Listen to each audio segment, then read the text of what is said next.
Have you ever been lost in a new city without navigation? Or run out of battery at your favorite band's concert when they were about to play your song? These are just two of the many moments you need your phone not to fail you, but your battery begs to differ. What can you do to win this argument? Well, the first thing you'll probably do is shut down all the apps that you have running in the background. It seems like the logical way to go, but it actually only makes things worse. When you force quit an app, your phone spends its precious juice on closing the app and clearing it from RAM. And when you decide to open the app again, it'll spend more resources on bringing it back to life. When you leave one app and start using a different one, the first one is stored in RAM. It sits there quietly in the ready to relaunch in exactly the same condition state, and will jump back into action without wasting any extra battery, time, or data. Your phone has its own memory management mechanisms. It'll close the apps that you haven't used for a long time, or the ones that are using more battery than they should, those greedy little pigs. You can help the system work smoothly and fast by not trying to do the job for the phone and letting it decide which apps to keep running in the background. Do you have a bright image from your last vacation as wallpaper on your phone? It's not so obvious, but this phone could actually be the reason why you're losing battery faster than ever. Many new phones have an OLED display. When you set a dark wallpaper, it doesn't have to waste power on lighting up black pixels. So, the larger the darker areas on the screen, the less battery it eats. You can also turn on dark mode. It can boost up the battery on your phone or tablet quite a bit. You can choose to activate it at sunset or sunrise automatically every day. By the way, if you turn on dark a la mode, you wind up with chocolate ice cream on your phone. Better skip that one.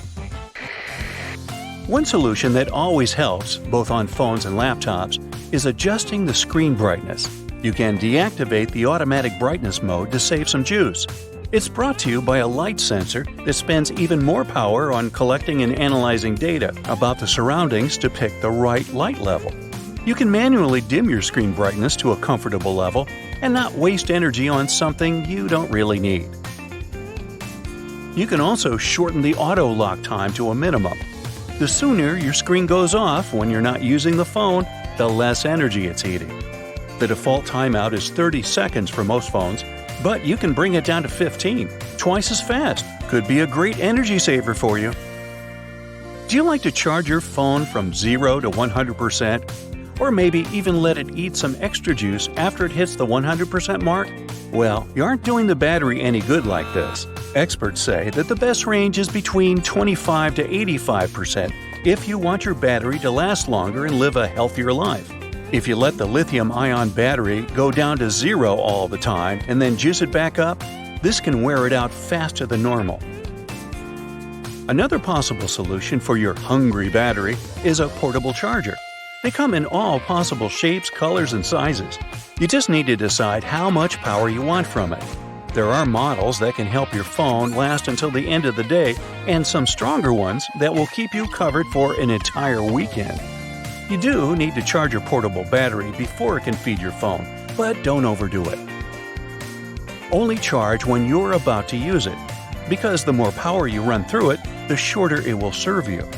Smaller, more affordable models usually last 200 to 300 cycles.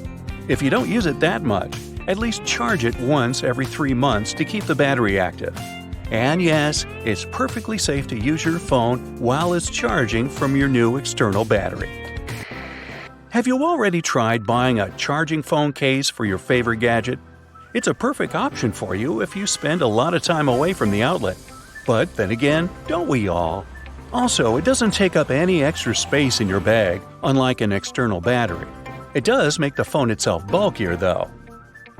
If you want a more powerful case, you gotta be prepared that it's going to be bigger and heavier than the other models. And of course, when choosing the ideal case, don't fall for a lower price. A bad quality knockoff can seriously damage your phone or its battery. I've heard that those fancy wireless chargers can do your battery some harm too, but looks like it's not so simple. Charging a battery in any way, wireless or not, does age it a bit. Heat can make that aging process go faster and reduce battery life. When you drop your phone on a wireless charger, there's a high chance it won't be perfectly in the right spot. Even if you do align all the coils in the charger and the smartphone, only about 80% of the energy will end up in your phone's battery, and that's the best-case scenario. The rest will turn into heat, and it's definitely not on your battery's best friends list. On the bright side, though, the best wireless chargers come with a cooling fan to curb the heat, and they're supposed to get better and better in the future, so you don't have to worry about your phone's safety.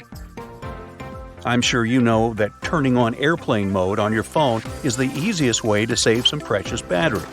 But have you ever tried doing the same with your laptop? It's like turning off the light in the room you're currently not using.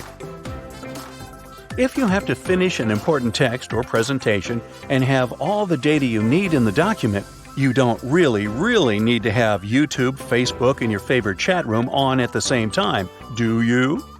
The updates will only distract you, and the battery will run like water.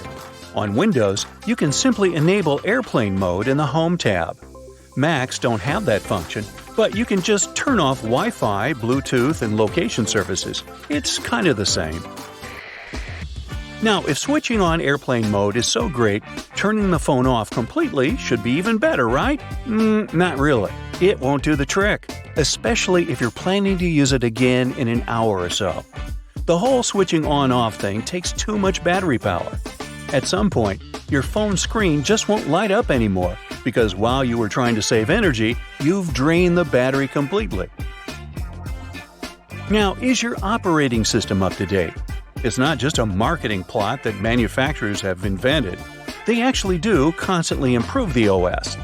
The latest version will always have patches and fixes for all sorts of issues, including battery health.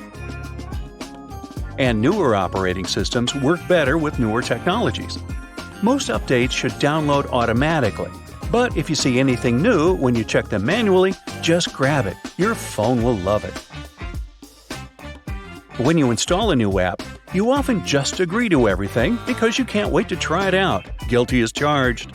So double-check if you have accepted to receive push notifications or alerts from different apps. Only leave the ones you really need, like your work email. You can just disable the unnecessary ones in your settings. The battery section in your phone settings can give you some extra hints on how to save power. Check out which of the apps are the biggest energy eaters. Once you identify those bad boys, look through the settings for each of them. You can try disabling their background updates. Some apps, especially news and social media ones, refresh data without you even knowing or asking them to. But now you know. That's it for today. So hey, if you pacified your curiosity, then give the video a like and share it with your friends. Or if you want more, just click on these videos and stay on the bright side.